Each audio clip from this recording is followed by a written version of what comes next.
आज आपण वांग बटाट्याची भाजी बनवणार आहोत। त्यासाठी साहित्य आहे कांदा, टोमॅटो, लसूण, कढीपत्ता, थोडंसं शेंगदाण्याचा कूट आणि डेसिकेटेड कोकोनट आहे माझ्याकडे। आणि हे वांग बटाटा मी कट करून पाण्यामध्ये घालून ठेवले। चला तर रेसिपीला सुरुवात करूया। तेल मी तापवून घेतलेलं आहे, त्याच्यामध्ये मी थोडंसं मोहरी घालत आहे। मोहरी चांगली तडतडली की थोडंसं जिरं घालत आहे। जिरं घातलं की याच्यामध्ये लसूण घालत आहे। मी हा साला सकटच टाकला आहे कारण हा गावठी लसूण आहे। आणि मग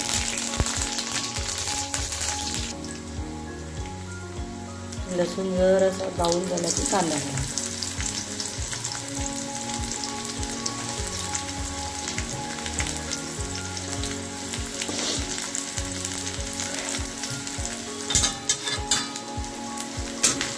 परतून घेऊया।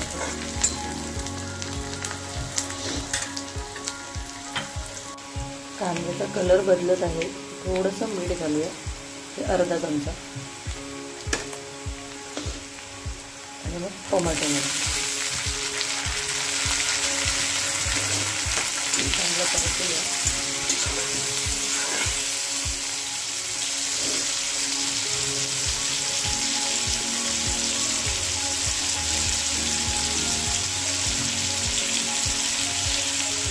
परतून झालं की 2 चमचे डेसिकेटेड कोकोनट आहे, ते घालून पण परतून घ्यायचं।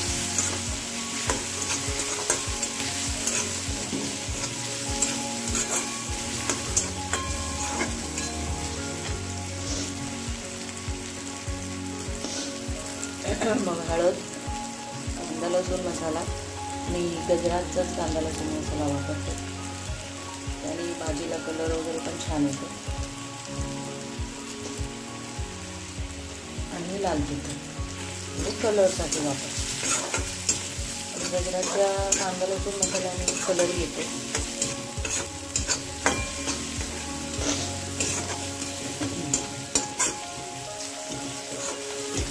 चांगलं परतलेलं तुम्ही बघू शकता। आता ह्याच्यामध्ये आपण वांग आणि बटाटे चिरून घेतलेले पाण्यात घालून ते घालूया।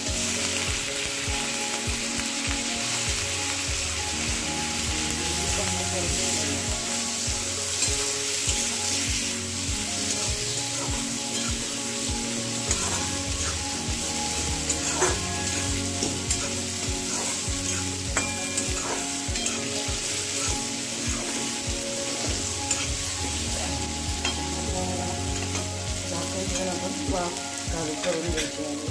आपण चेक करून घेऊया।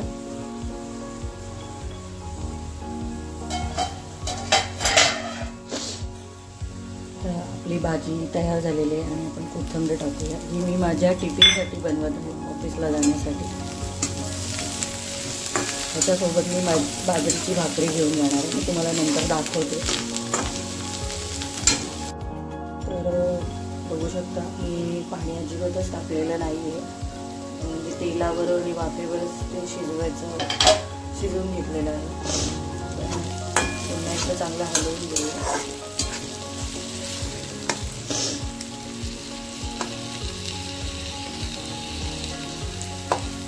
बटाटा शिजला आहे, वांग पण शिजलेलं आहे। शेंगदाण्याचा कूट म्हणजे माझ्याकडे चटणी आहे शेंगदाण्याची, तीच वापरते मी। 2 चमचे मी टाकलेली आहे। पुन्हा आपण थोडं हलवून वाफ काढून घेऊ। तर तुम्ही बघू शकता माझं म्हणजे टिफिन रेडी झालेला आहे। तर या सगळ्यांनी खायला। जर व्हिडिओ आवडला असेल तर लाईक करा, शेअर करा आणि सबस्क्राईब करा। थँक्यू।